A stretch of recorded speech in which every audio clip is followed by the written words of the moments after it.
Okay, Bismillahirrahmanirrahim. Alhamdulillah, salatu wassalamu ala rasulillah.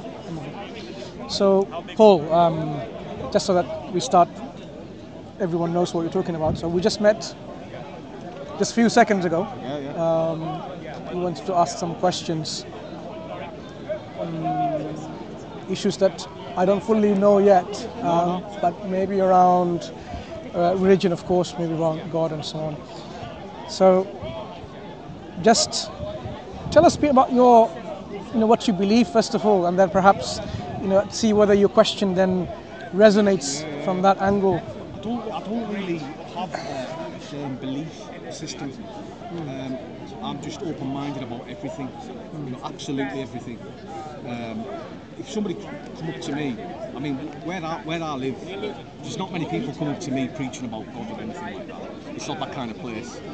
Even talking about it, you probably get laughed at.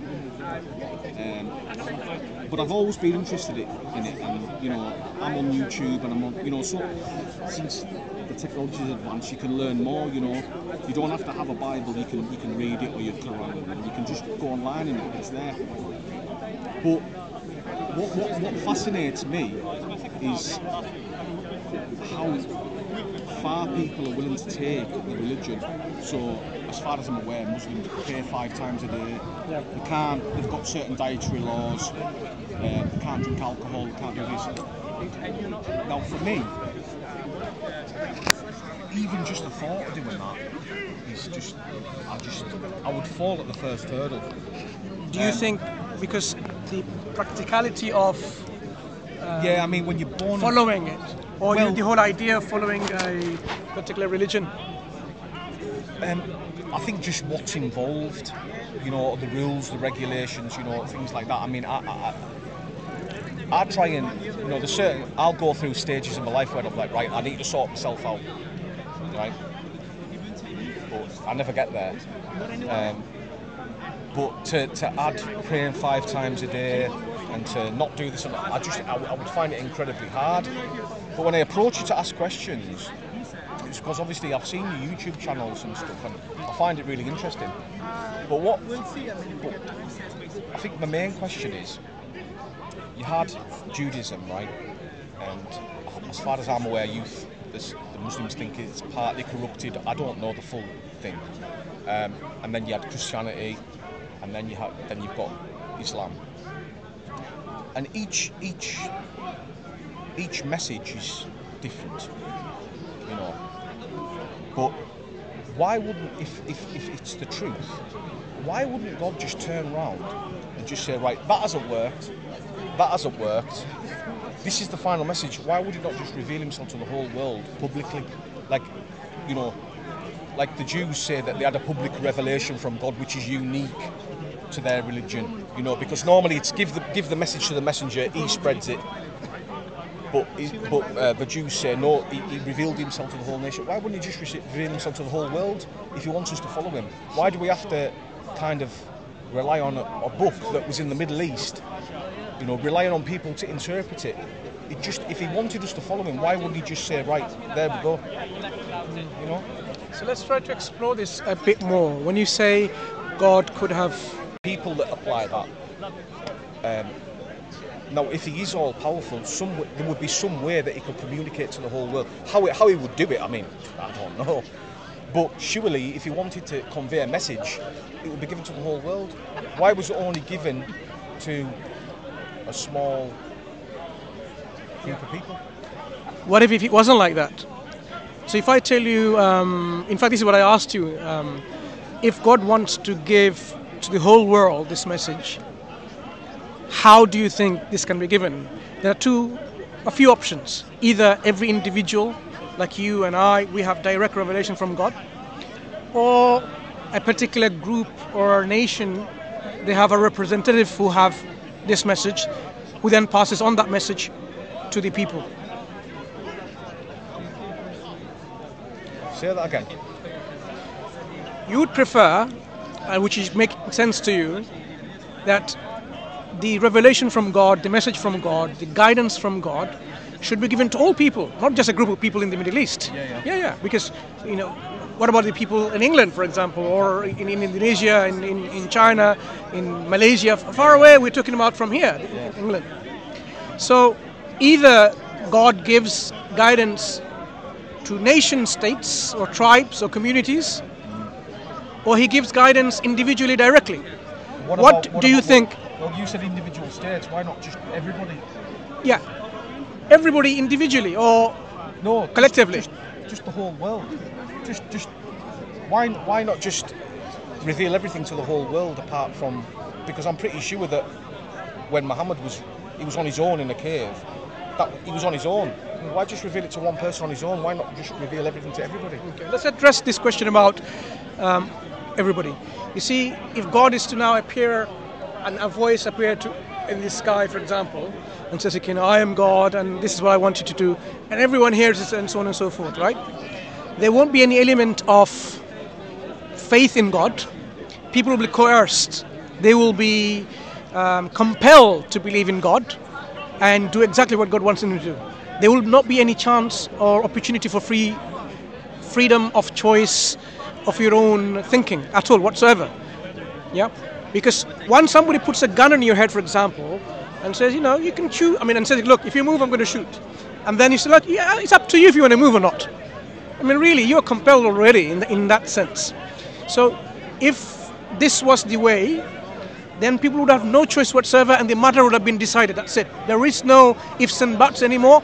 Everyone has no choice, and that's it. You have to follow God's laws. But God has created us in this is Islamic paradigm, Islamic concept. He's created us in this world with some amount of freedom of will, free will, freedom of choice, where we can exercise our freedom of choice and verify, seek, find out and verify the message and the guidance God sends and follow that or not to follow that. That's when I'm going to make my choice. That's when I'm going to say, okay, fine, I'm not going to be that arrogant and stubborn. I would rather follow knowing that now this is the message from God. I will follow this message so that I know I will save myself from the punishment in hellfire and earn the mercy of God. Or, God will be pleased with me, merciful with me, and shower His grace for me to enter the paradise that He's created, right? This is the Islamic concept. So in this way, we don't believe God just inspires people and leaves it to them to make their own life and thinking, okay, this is the revelation I have from God. Imagine I came to you now saying, what, God, Tunka Wunka, has come to me and tell you that you have to give me all your money, all your wealth, your house, your family to me, and you serve me, and I'm your master. I am the representative of God on earth. God told me directly.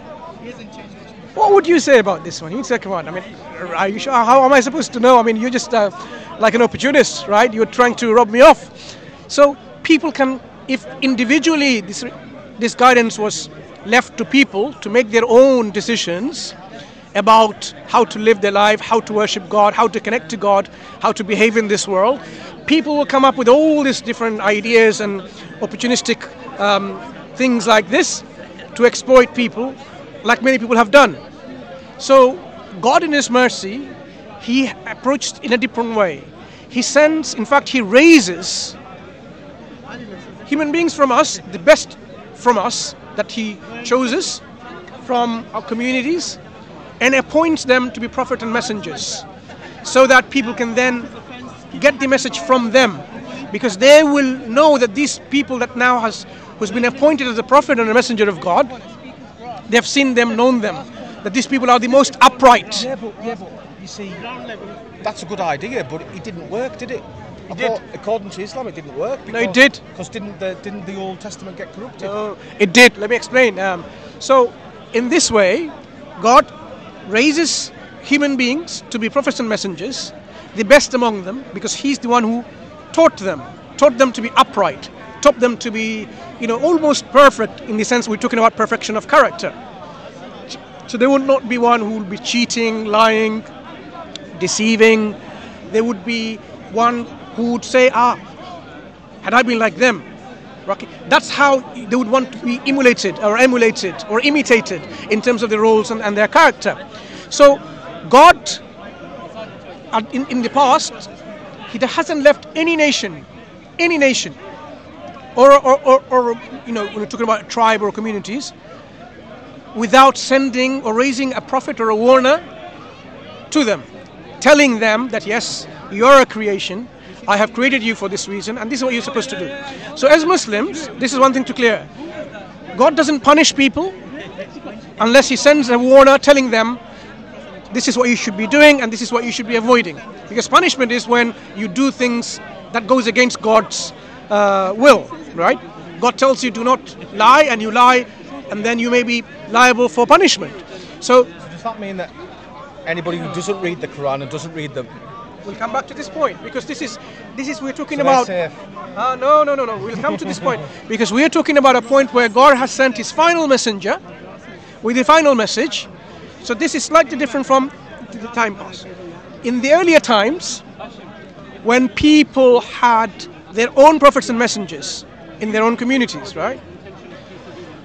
The people elsewhere in a different community, thousands of miles apart, they weren't supposed to follow this because maybe they haven't heard anything about them, because the distance between them is so great that you can't even travel to go there, let alone having the means of transportation at that time, sailing across the sea and so on, right?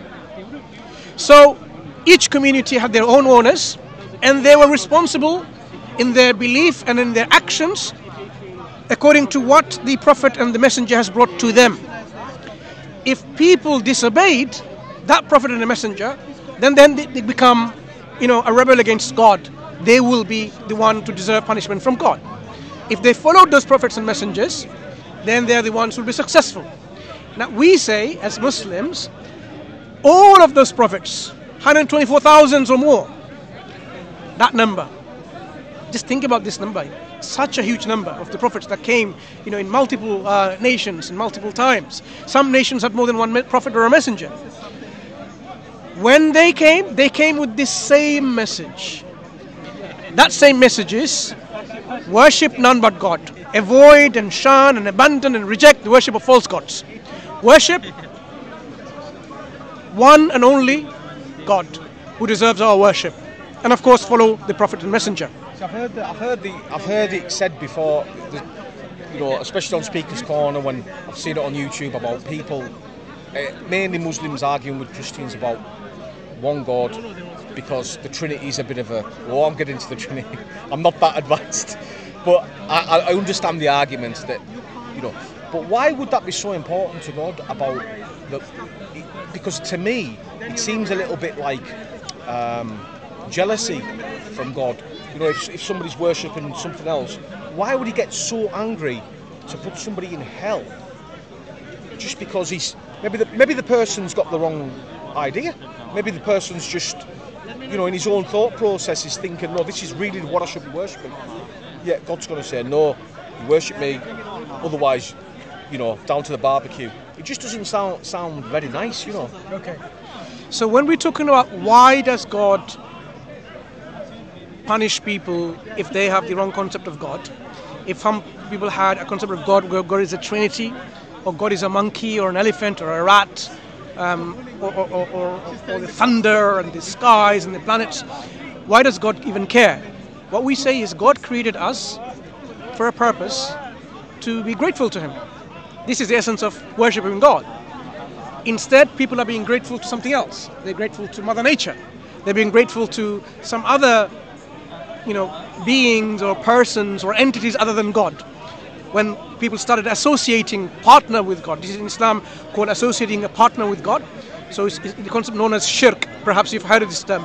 Associating something with God in His worship. So instead of worshipping God alone, they worship something else along with God. Now, I want you to think about something as an analogy. See, God is the one who is going to reward you if you do what you're supposed to do, right? But if you do not do the actions that God asks you to do, why are we going to even expect the reward? Just for the sake of an example, right?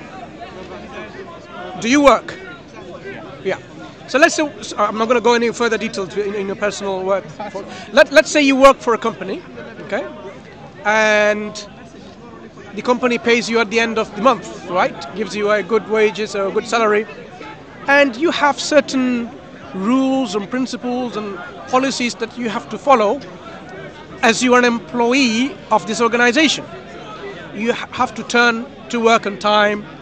You can't just, not turn up and just say, I don't care, I'll just come whatever time, or just sit there and do no work, right? You can't do this. You're expected to do the work.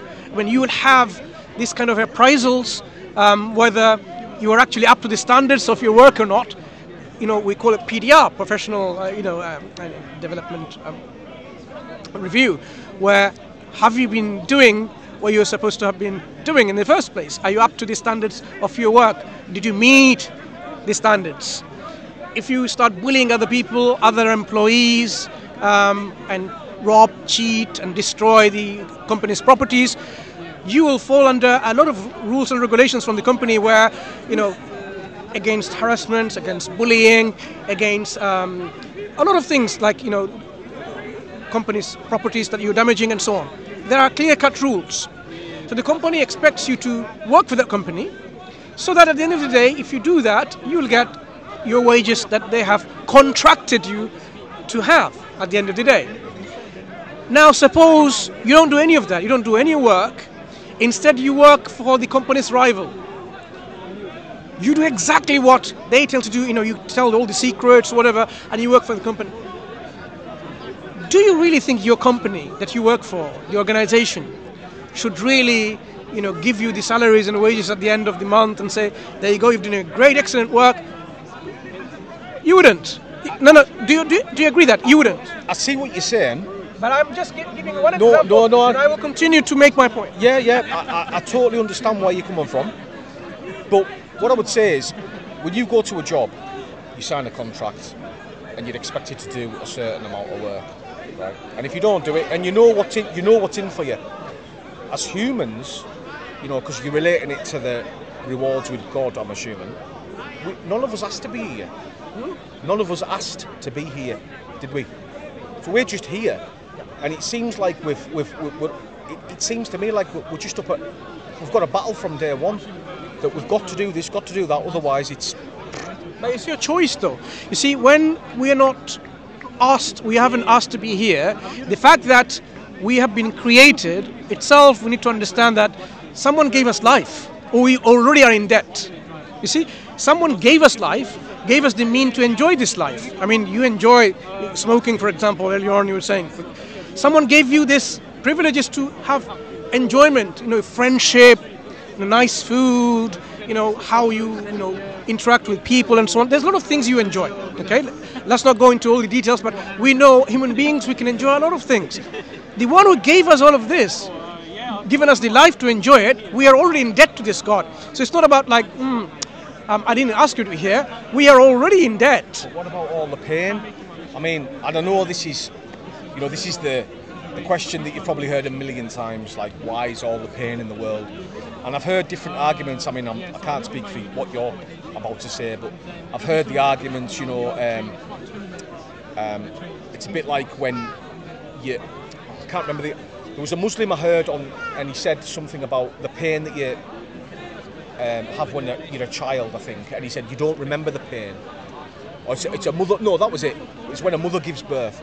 She's going through all the pain, but then when the pain's gone, you don't think about the pain. But there's situations where there's pain where you think, hang on, like with a child, where it's because I've heard about the ozone layer, pollution and all that kind of thing. But let's talk about a little girl walks along, trips up, splits her nose, ends up dying. That's unnecessary pain, and this little girl didn't ask to be born and to feel that pain, and so you could flip it both ways, I suppose, couldn't you? Okay. So you see, pain, sometimes you have to understand that is a relative thing, right? It has its good, and it has its other functions and purpose. We say we are taking a journey.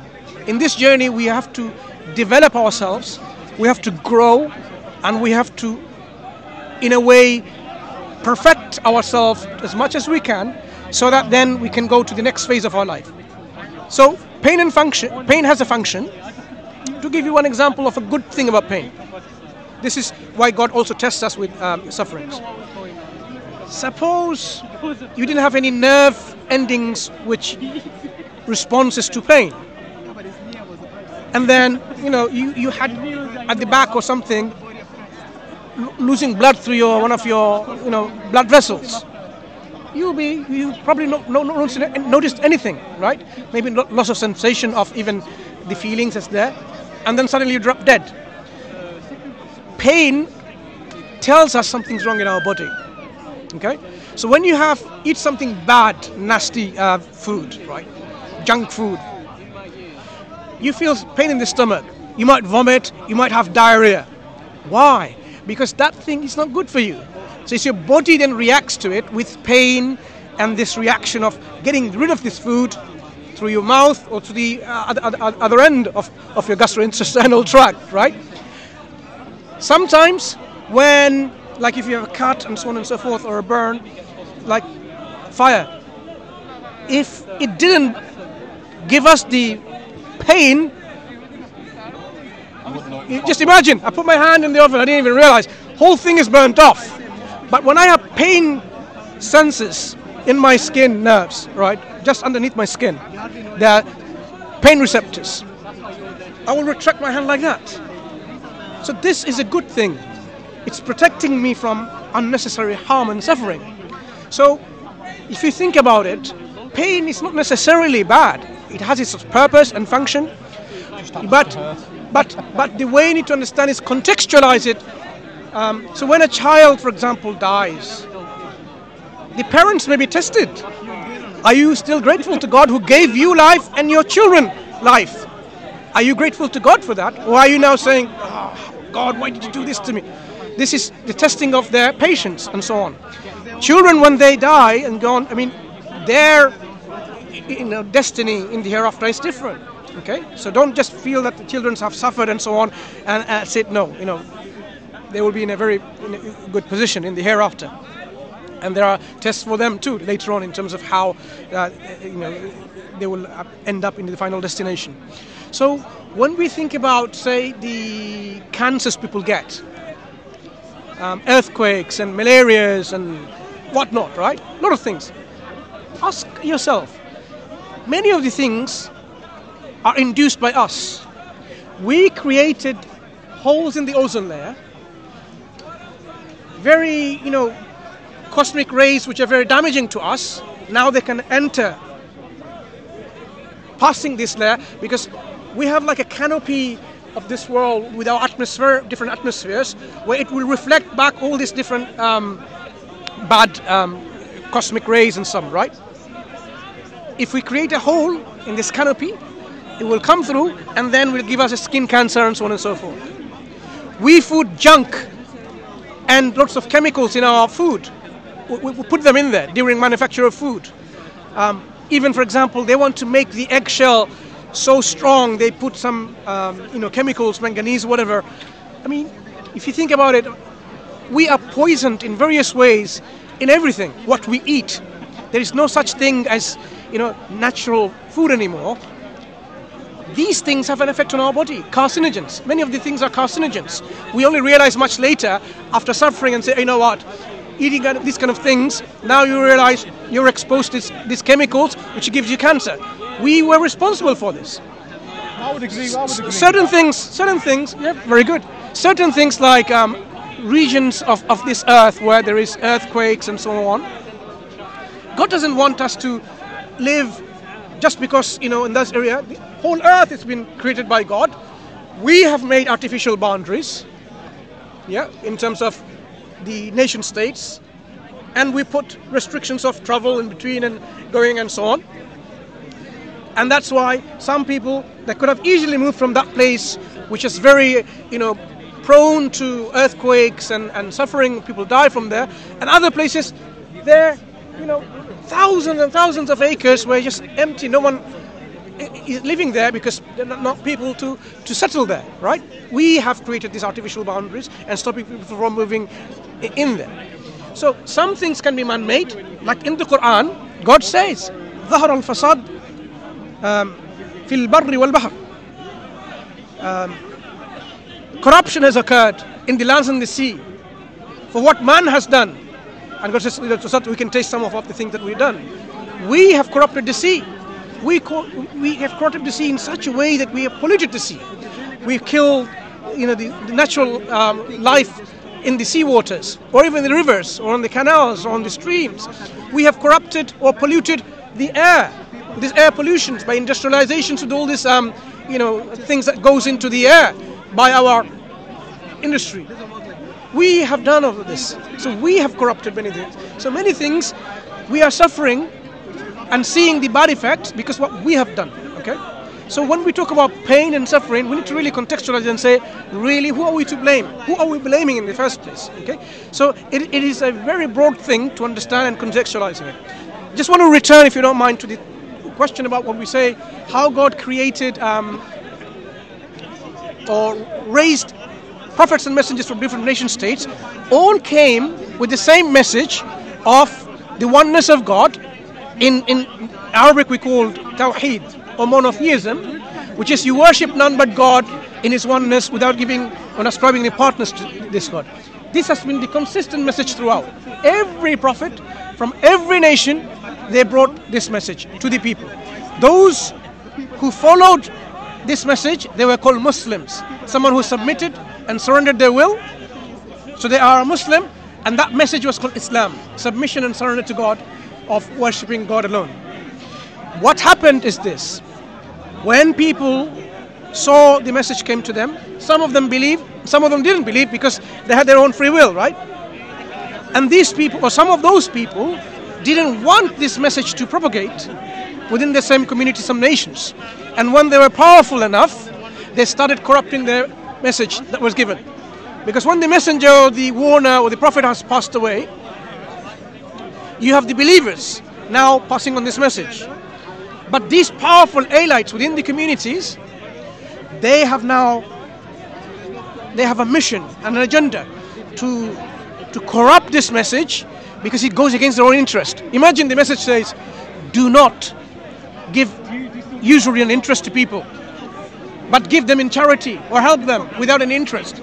But these people, like our banks today, you borrow £1,000 and you have to give £1,500 back because they're robbing you by your weakness. They're exploiting your weakness. That's the greed they have. They want to make money, but rather than saying, okay, you know what, you're in need, let me give you this money that you need and pay me back the same.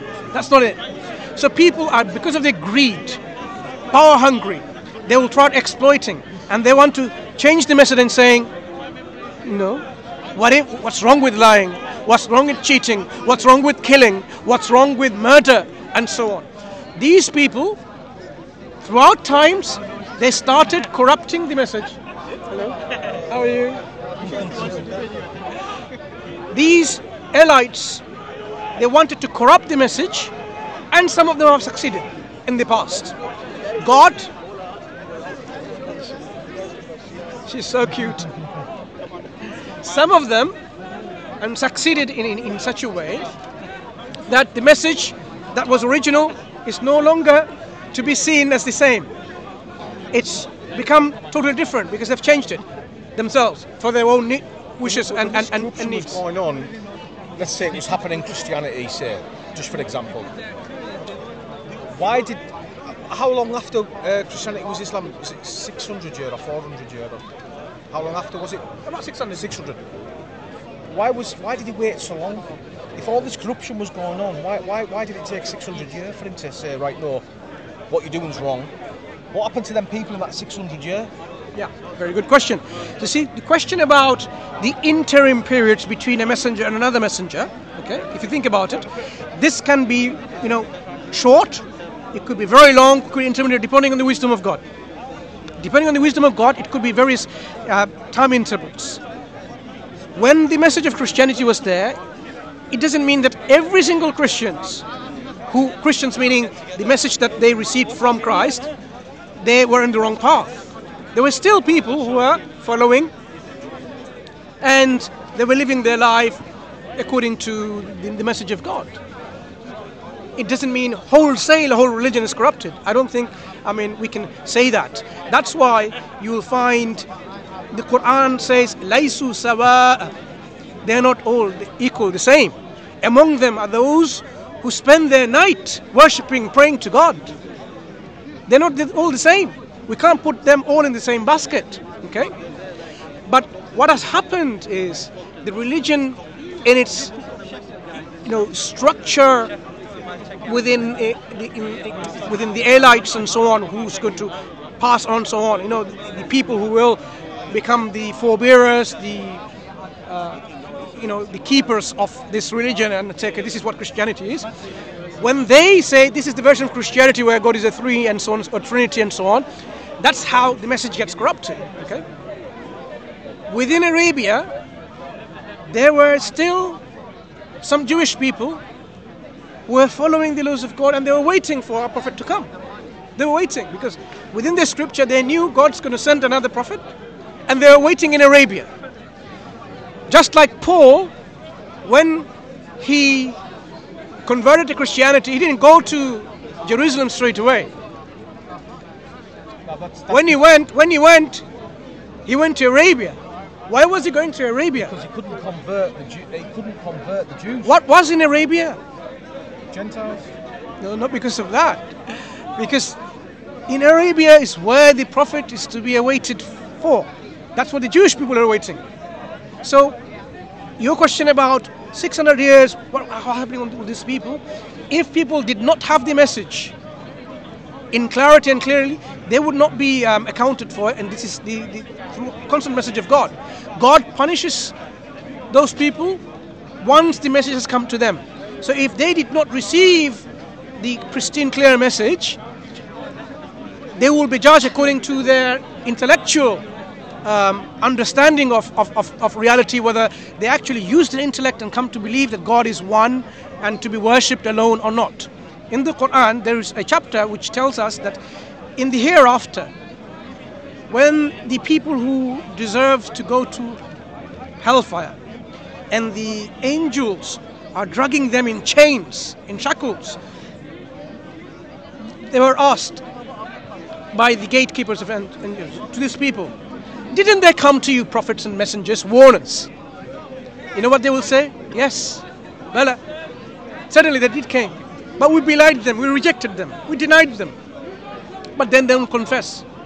They would say, had we but listened to those prophets and messengers, or used our aql, used our intellect, we would not have ended up in this place. So there is a dual role. One is the role of obeying and following a prophet and a messenger, okay, as you have heard or seen the message from that prophet and messenger. At the same time, the role the intellect plays, that we have to use our mind, our reason, our intellect. If we didn't, then you could have believed in anything. You could believe this microphone is God, right? Some people, you'll be surprised. So this period, the people will be judged with justice. They would not, in fact, God tells us no one will be judged even to the very atom weight of injustice. God is that just.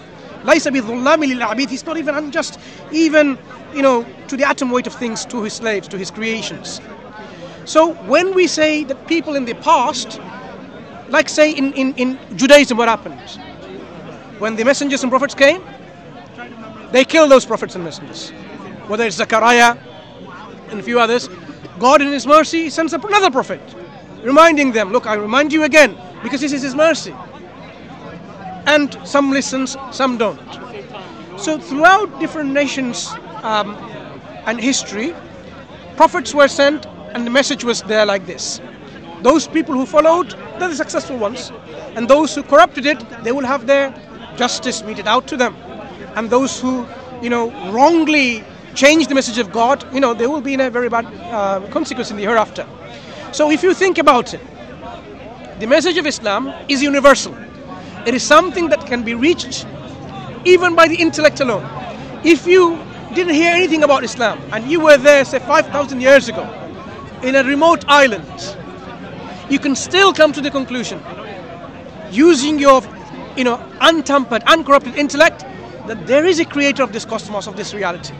And there is a reason of your creation, that you should be thanking and worshipping and being grateful to this Creator alone, without any. And you should maintain a good way of life, because God has also instilled within you. فَأَلْهَمَهَا فُجُورَهَا وَتَقْوَاهَا. He has inspired within you the good and the bad.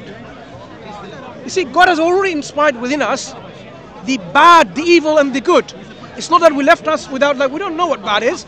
Every single human being should know that killing is bad, murder is bad. I suppose what you say, you've just struck a point there where you said every human being should know. I think that's one of the questions, right? Say somebody is not religious, doesn't follow Christianity, Judaism, Islam, whatever. Who deserves the better reward? Somebody who doesn't kill somebody because he feels it in himself. He hasn't read the Quran, but he feels it in himself that he shouldn't kill. Or the person who reads the Quran where it says you shouldn't kill. To me, the person who feels Don't fight.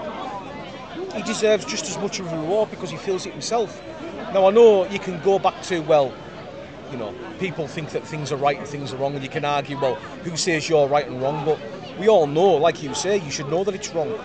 So I think the person that feels it, he may not be religious, but he should get a reward just the same. But I would love to talk to you all day, but I've got to go because I'm going to meet my missus because she's been shopping. But I've just got one more question for you, if you don't mind. Do you believe that Jesus is the Messiah prophesied in the Jewish Bible? So we believe Jesus Christ is the Messiah the Jewish people were expecting. Jewish people were expecting the Messiah to come to save them from the political oppression and suffering that they were already suffering under for a long time. So Christ will come. Christ means the Messiah. He will come and he will deliver the people from this. And he will also come to tell them about a good news, a prophet to come after him that they should follow, and that prophet is Ahmad, or Prophet Muhammad sallallahu alaihi wasallam, who will be the final messenger. So indeed, this is part of our articles of faith, that we believe in the prophets of God, and he is a prophet of God who's the Messiah to the Jewish people. See, the reason I ask is because with us being interested in religion, there was a Jewish rabbi from the 90s. He's dead now, and I've watched a few of his lectures, and he hated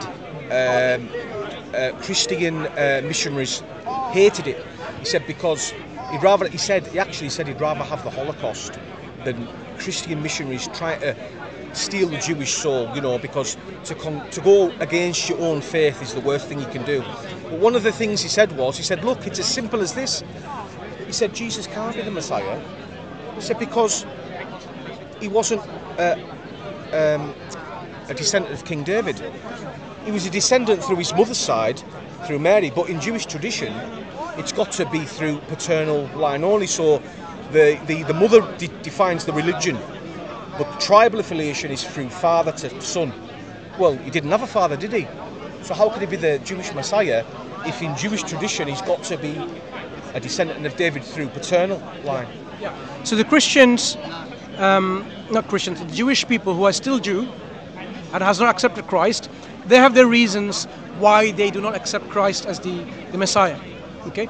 As Muslims, we have our own criteria in terms of what constitutes a prophet and a messenger of God, how they're appointed and so on, and how the Jewish people are misled in thinking that he's not, and how the Christian community are misled in thinking that he's more than a Messiah, he's God or Son of God.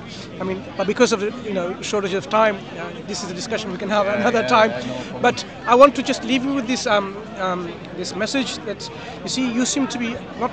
you are a very nice, open individual who's thinking about all of these things. It's not that you don't care, you do care. Paul, when you say you certainly do care. In your heart, you have a very good heart. I can clearly see that, and you are seeking and longing for the truth, and you will have it. God guides those who seek the truth. This is what God tells us. What you need to do is to come to the correct understanding of how we can come to this truth of God, and what sort of tools are we going to use. So, clean heart, clean mind. Pure heart and a pure mind means leave all preconceived biases and prejudices. Oh, how can I believe in a prophet who's from Arabia and I'm English, for example, or I'm Northish?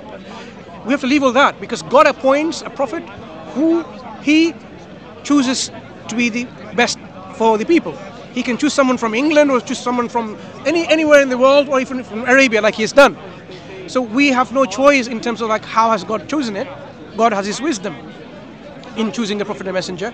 We have to analyze and verify it. So when you look at the Prophet Muhammad sallallahu alaihi wasallam's life and his teachings and his character, you analyze and say, does this fit the characteristics of a prophet of God?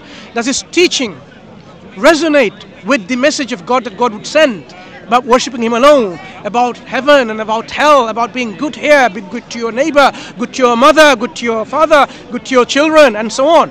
Does it resonate, that the message? Look at what he has brought, the Quran. Does the Quran itself provide evidence for itself as from God? Is it something that people can just say, oh, I can bring something like it? Or does the Quran say, no, this is a book with its own evidence, it's from God, with its own messages?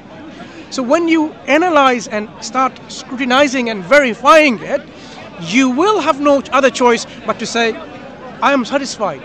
I am content that this is Islam, the true religion from God. In fact, this is what I'm seeking for. This is the messenger that I'm seeking and I'm looking for. And this is the Quran, the guidance that I'm seeking for. And this is what, when you do that, the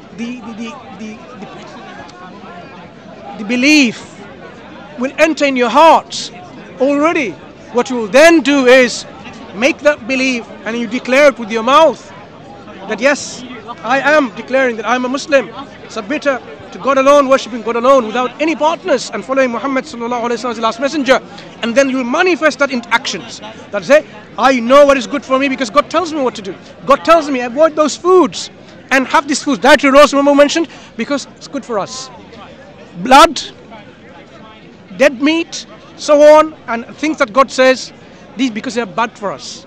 God is sparing us to experiment everything, and then we die in this era and have all these diseases and so on. He's given us, okay, this is good for you, this is bad for you. So he's given us these laws and regulations, whether it's be dietary, social laws, economics laws, political laws and regulations and so on, because he's freeing us, sparing us from this misery of trial and error like the communists did in a few decades ago.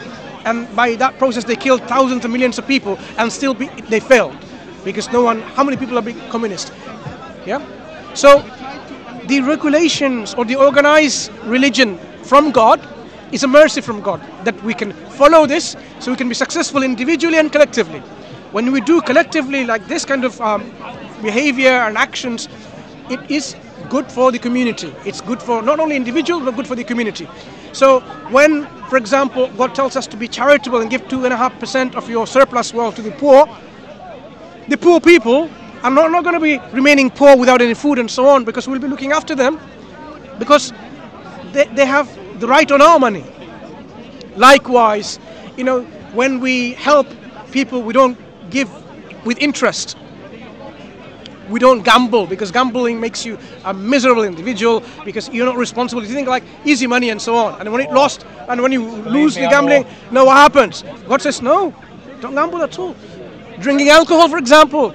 Why we know I'm sure you know, the majority of the violent crimes happen because of the influence of alcohol. So God says there's some good in it, and there's bad in it, but the bad outweighs the good.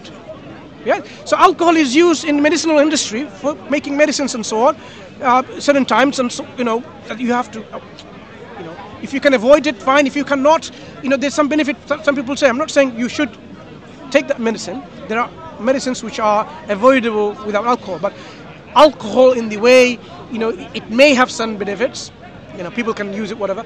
God says, stay away from it. Don't even go near it. The one who drinks, the one who serves, the one who presses the wine, the one who buys, the one who sells, every individual within this chain is cursed. So that, the whole thing is supposed to be removed. And we know the evil effects.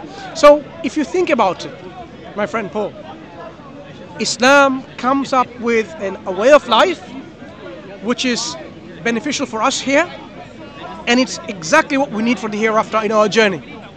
Yeah?